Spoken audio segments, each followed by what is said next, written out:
வணக்கங்க. நம்ம இன்னைக்கு அறுசுவை அரிசியில் சிறுதானியங்களில் ஒன்றான திணையரிசி வச்சு பாயாசம் செய்ய போகிறோங்க. இது நல்ல ஆரோக்கியமானதும் கூட, சுவையாகவும் இருக்கும். நம்ம சேனலில் ஏற்கனவே சிறுதானியங்களை வச்சு பொங்கல், பிரியாணி, கிச்சடி, இட்லி, தோசை, ஹல்வா, லட்டு, கொழுக்கட்டைன்னு எல்லாமே செஞ்சுருக்கோம். இதுக்கான வீடியோவும் இருக்குது. தேவைப்படுறவங்க லிங்க் கீழே இருக்குது, செக் பண்ணிக்கோங்க. வீடியோ உள்ளர போகிறதுக்கு முன்னாடி நம்மளோட சேனலை இதுவரை சப்ஸ்கிரைப் பண்ணாமல் இருந்தால் சப்ஸ்கிரைப் பண்ணிக்கோங்க. கூடவே பக்கத்தில் இருக்கிற பெல் ஐக்கானையும் கிளிக் பண்ணிக்கோங்க. வாங்க வீடியோக்குள்ளர போகலாம். பாயசம் செய்கிறதுக்காக நம்ம முதல்ல 1/2 கப் அளவுக்கு திணையரிசி எடுத்துக்கலாங்க. இதை நல்லா கழுவிக்கலாம். ஒரு 2-3 தரம் தண்ணி நல்லா மாற்றி கழுவி எடுத்துக்கோங்க. இது கழுவும் போது நல்லா இந்த மாதிரி கையில் தேய்ச்சி கழுவுங்க. அப்போ தான் அதில் இருக்கிற சின்ன சின்ன தூசும் வெளியில் வருங்க. அவ்வளோதான். இதை கழுவி எடுத்தாச்சு. கழுவுனதுக்கப்புறம் இது ஒரு 15 நிமிஷம் ஊற விடலாங்க. இது ஊறினதுக்கப்புறம் 15 நிமிஷம் ஆயிடுச்சுங்க. இப்போது இந்த தண்ணியை நல்லா இருத்து எடுத்துக்கோங்க. இது மாதிரி வடிகட்டி வச்சு வடித்ததுக்கப்புறம் லைட்டாக காய விடுங்க. இது கொஞ்சம் ட்ரை ஆகணும், அந்தளவுக்கு காய விடலாங்க.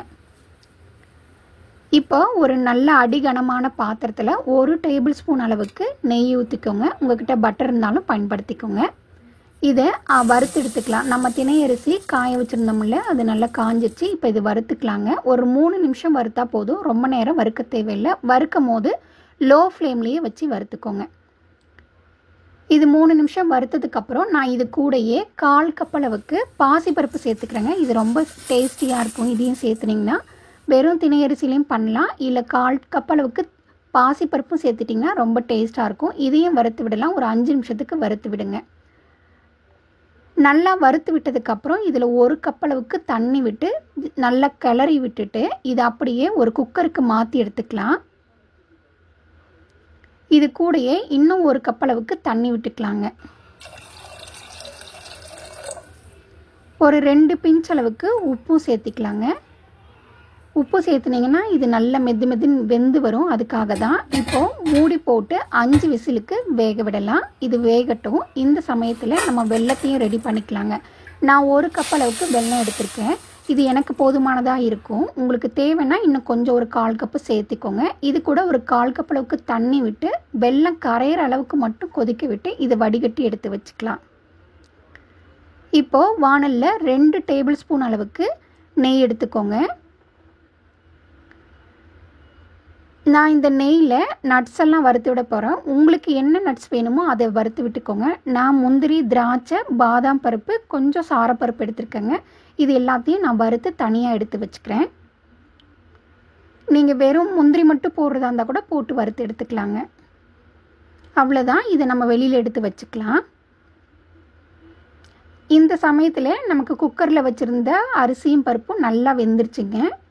இது வெந்ததுக்கப்புறம் நீங்கள் மற்றெல்லாம் போட தேவையில்லை, நல்லாவே வெந்திருக்கும். சும்மா கரண்டியை விட்டு இந்த மாதிரி நல்லா கிளறி விடுங்க. நல்லா மசிஞ்சு வந்திருக்குங்க. அவ்வளோதான். இது அப்படியே இருக்கட்டும். இப்போ ஒரு வாணலில் 1 டேபிள் ஸ்பூன் அளவுக்கு நெய் எடுத்துக்கோங்க. நெய் இன்னும் கொஞ்சம் சேர்த்து கூட எடுத்துக்கலாம். நம்ம ஏற்கனவே பருப்பு வறுக்கிறதுக்கெலாம் நிறைய போட்டுக்கொண்டதுனால நான் 1 டேபிள் ஸ்பூன் மட்டும் எடுத்திருக்கேன். இப்போது நம்ம ரெடி பண்ணி வச்சுருக்கிற அரிசியும் பருப்பையும் இதில் ஊற்றிடலாம்.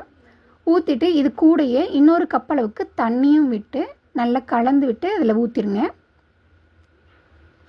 இப்போ இது நல்லா கலந்து விடுங்க. கலந்து விட்டுட்டு கொஞ்சம் கொதி வர அளவுக்கு, ஏன்னா நம்ம இப்போ பச்சை தண்ணி தான் ஊற்றிருக்கோம், அதனால் ஒரு கொதி வர அளவுக்கு வெயிட் பண்ணுங்கள். இந்த மாதிரி கொதித்து வந்ததுக்கப்புறம் நம்ம ஏற்கனவே ரெடி பண்ணி வச்சுருக்கிற வெள்ளை தண்ணியும் ஊற்றிக்கலாங்க.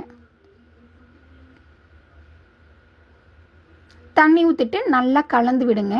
இது இப்போது நம்ம அரிசியும் பருப்போடு சேர்ந்து வெல்லமும் கலந்து நல்லா வரணும். அந்தளவுக்கு வந்ததுக்கப்புறம் ஒரு சின்ன கொதி வரட்டுங்க. வரும்போது நீங்கள் பொடிச்சு வச்சுருக்கிற ஏலக்காய் சேர்த்திக்கோங்க. நான் 1/2 டீஸ்பூன் அளவுக்கு ஏலக்காய் தூள் போட்டிருக்கேன். அது கூடயே நம்ம வறுத்து வச்சுருக்கிற நட்ஸ் எல்லாத்தையும் சேர்த்திக்கலாங்க. சேர்த்துட்டு நல்லா கலந்து விடுங்க. இதெல்லாம் கலந்து விட்டதுக்கப்புறம் ஒரு கொதி வரணுங்க.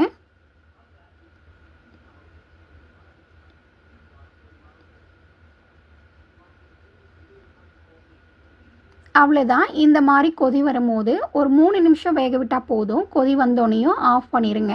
இது ஒரு 5 நிமிஷத்துக்கு ஆற விடுங்க. ரொம்ப நேரம் ஆறணுன்ற அவசியம் இல்லை. ஒரு 5 நிமிஷம் கழித்து இதில் நம்ம தேங்காய் பால் சேர்த்திக்கலாம். 1/2 கப்பு இல்லை 1 கப் அளவுக்கு தேங்காய் பால் சேர்த்திக்கலாங்க. தேங்காய் பால் கொதிச்சிட்டு இருக்கும் போதே சேர்த்துனிங்கன்னா ஒரு சில சமயம் திரிஞ்சு போயிடும். அதனால தான் நம்ம ஒரு 5 நிமிஷம் வெயிட் பண்ணிட்டு அதுக்கப்புறம் தேங்காய் பால் சேர்த்துறோம். தேங்காய் பால் சேர்த்துனதுக்கப்புறம் நல்லா கிளறி விடுங்க.